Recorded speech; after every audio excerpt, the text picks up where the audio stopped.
গাড়ি চালানোর সময় কাজী নজরুল ইসলামের মতো এক তেজস্বী মানুষের জীবনী শোনা সত্যিই দারুণ ব্যাপার।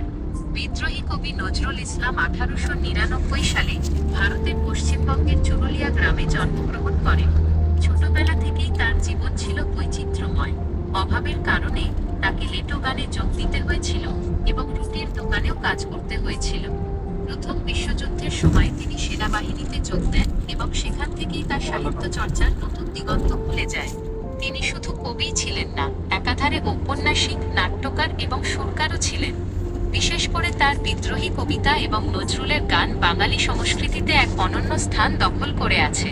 পরাধীনতার বিরুদ্ধে সোচ্চার হওয়ার কারণে ব্রিটিশ সরকার তার অনেক বই নিষিদ্ধ করেছিল এবং তাকে জেলেও যেতে হয়েছিল। অল্প বয়সে এক দুরারোগ্য ব্যাধিতে আক্রান্ত হয়ে তিনি বাকশক্তি হারিয়ে ফেলেন। স্বাধীনতার পর বাংলাদেশের স্থপতি শেখ মুজিবুর রহমান তাকে সপরিবারে ঢাকায় নিয়ে আসেন এবং তাকে বাংলাদেশের জাতীয় কবির মর্যাদা দেওয়া হয়। কবি নজরুলের জীবন আমাদের শেখায় অন্যায়ের বিরুদ্ধে মাথা নত না করতে। তার কোনো বিশেষ কবিতা বা গান কি আপনার খুব প্রিয়? ধন্যবাদ।